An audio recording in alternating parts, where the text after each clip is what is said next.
Análogamente al módulo de elasticidad, pues podemos definir la respuesta de los suelos a esfuerzos de corte. No vamos a entrar mucho ya en detalle, vamos a suponer que este es el material elastoplástico, por tanto tiene una curva de este tipo igual, donde se definen nuevamente los tres módulos de elasticidad: inicial, tangente y secante, nuevamente, ¿verdad? Entonces tenemos tres módulos de corte posibles también para estos casos.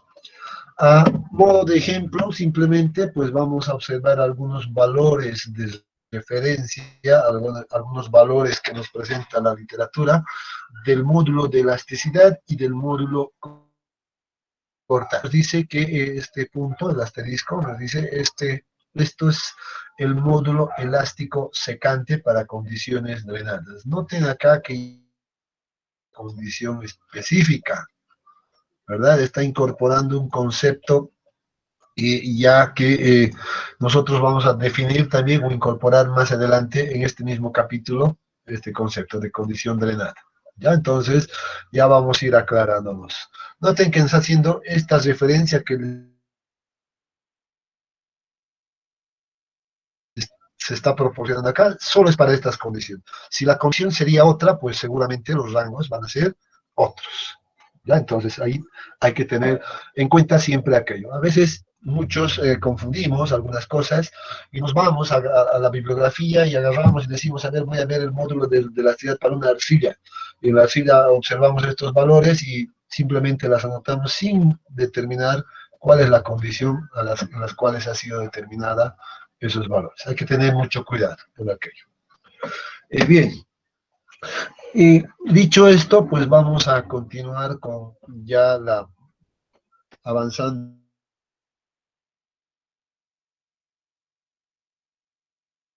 nuestro monumento acá de la Torre de Pisa que tenemos y vamos a analizar cuál es la variación de esfuerzos. Ya debemos entender este concepto de variación de esfuerzos.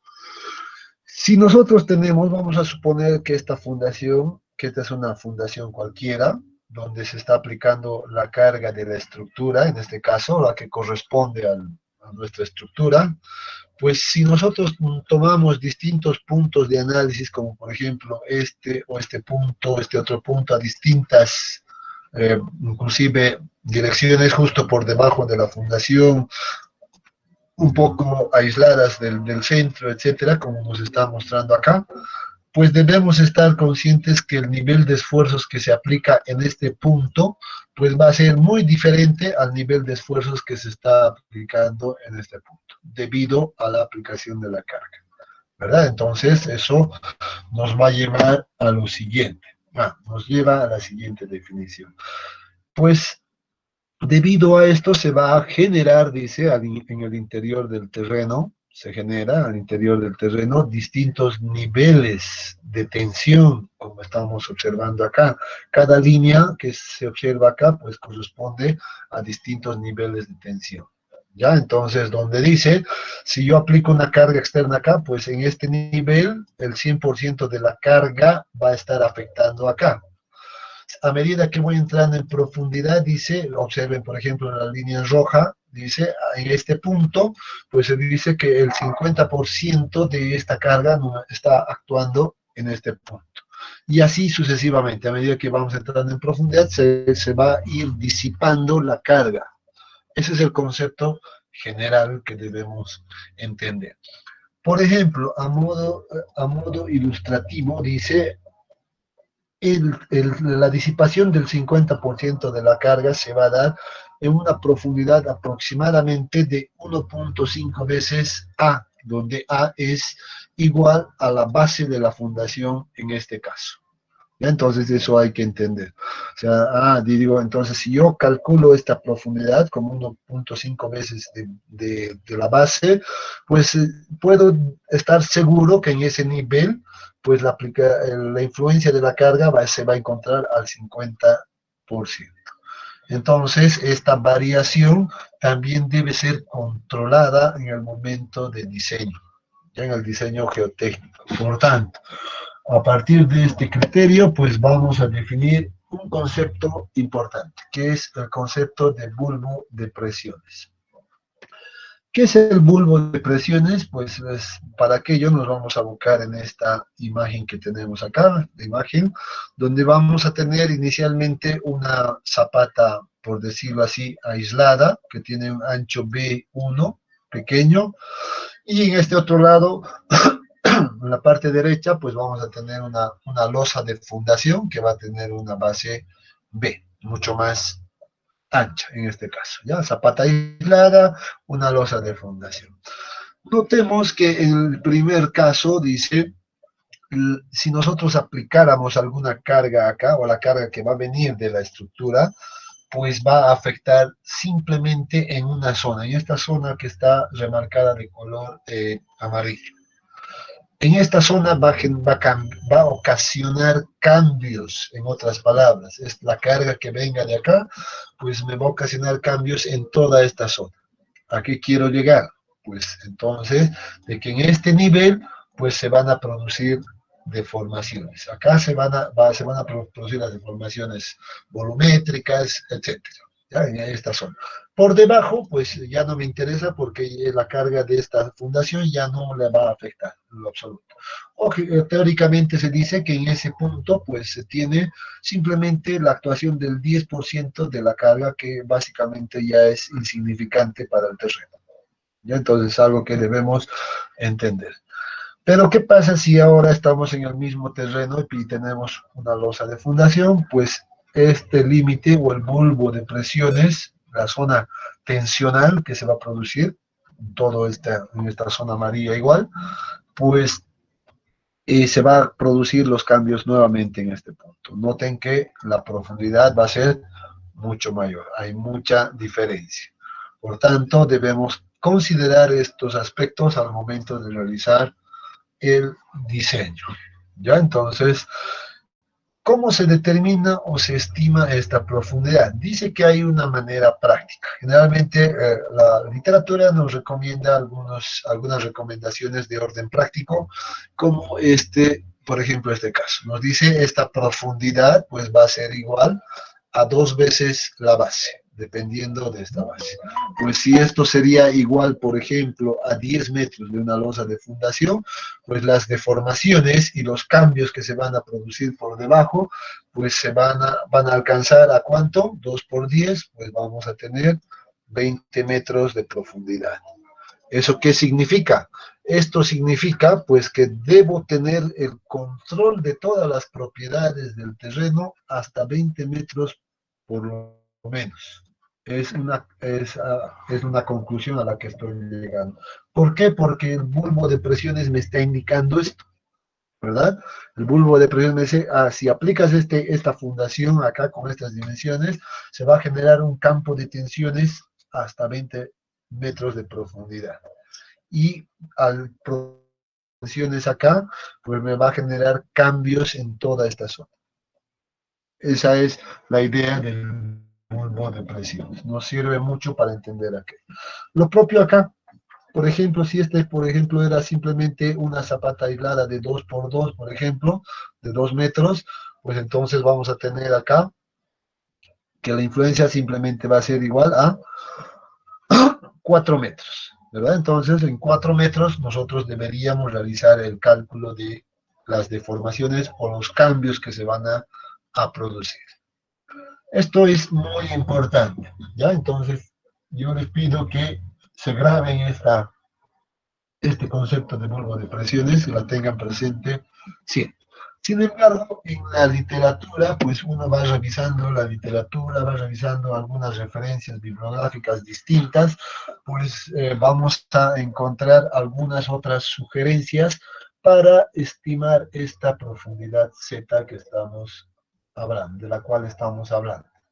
En este caso dice, pues, si trabajamos con fundaciones cuadradas, dice, en ese caso, pues es válido esta apreciación que habíamos colocado, 2 veces la base.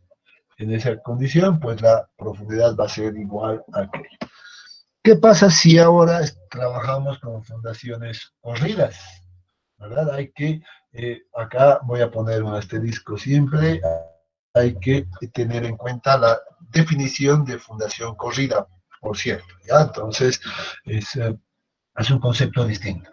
Si estamos trabajando con este tipo de fundaciones corridas, pues dice esta profundidad deberá ser igual a 4 veces la base, ya no 2 veces la base. Noten esto, ¿verdad? Entonces, todavía más exigente. Pero ¿qué pasa si ahora estamos, dice, trabajando con fundaciones rectangulares? Pues en ese caso, dice, deberíamos seguir o basarnos con esta otra ecuación que se encuentra nuevamente en función a la base y la longitud de la fundación. Suponiendo que esta es mi fundación vista en planta, pues vamos a decir que esta es la base y L seguramente será en la otra dirección. Ya, entonces hay que tener en cuenta aquello. Bien. Eh, ¿Alguna consulta que haya hasta este punto?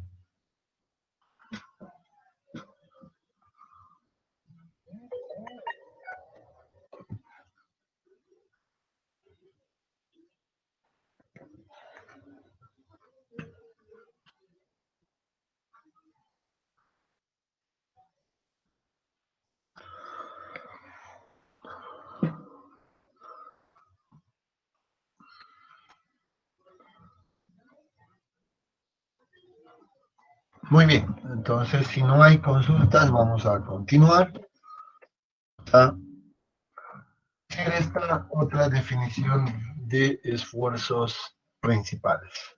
Ya noten que ya nos estamos metiendo ya a hablar del concepto de esfuerzos.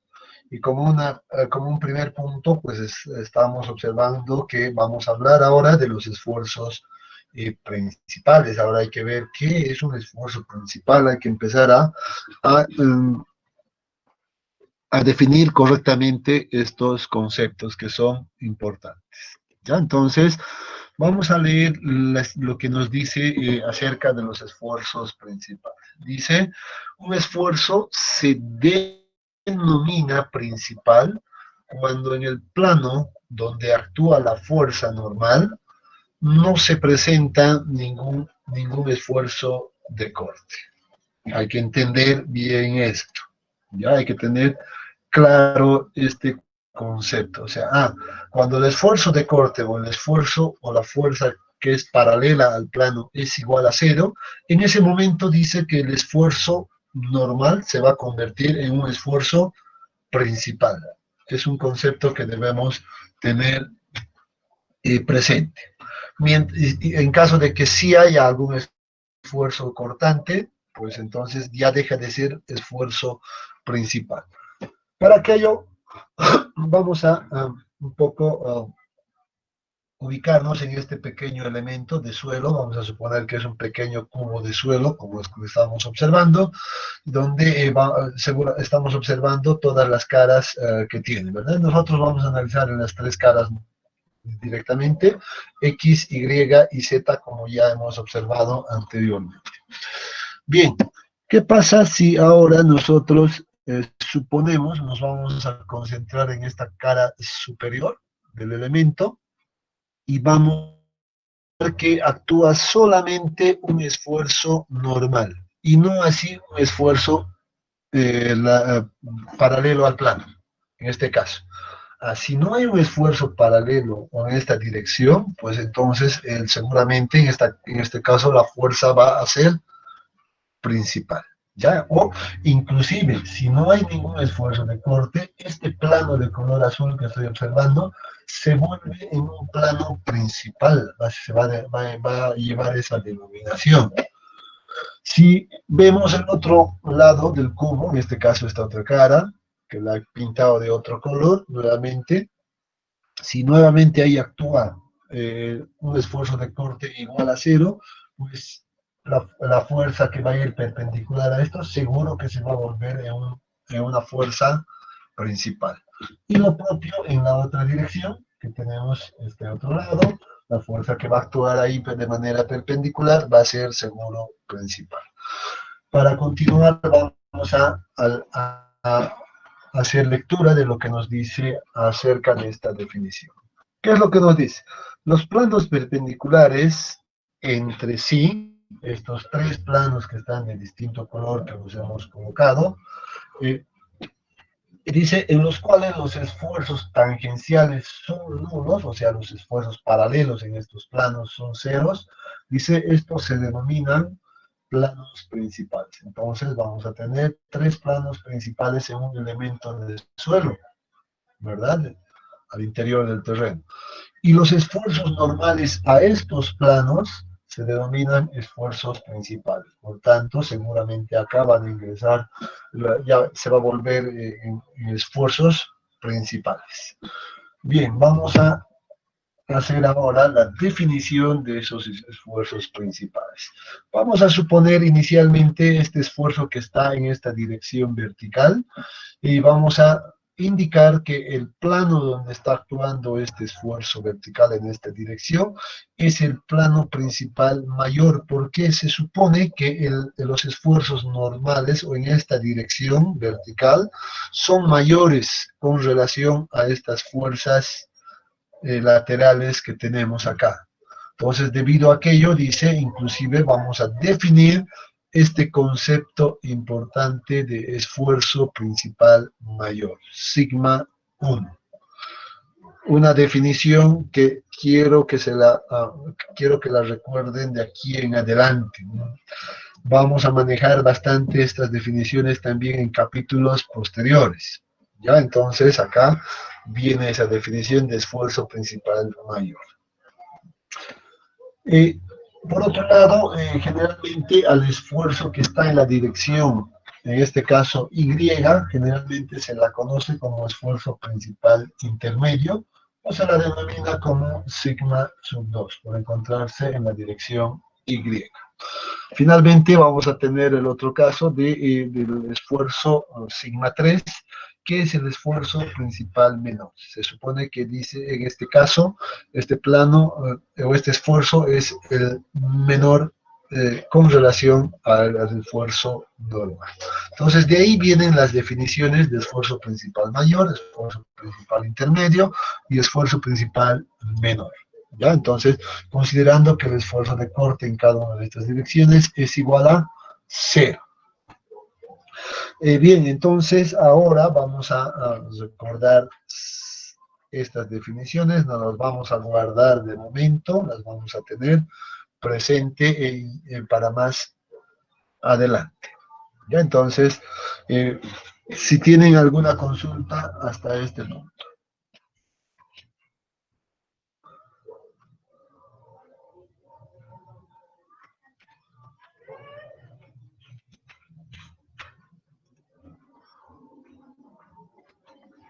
Si no hay ninguna pregunta adicional, pues entonces vamos a concluir la clase.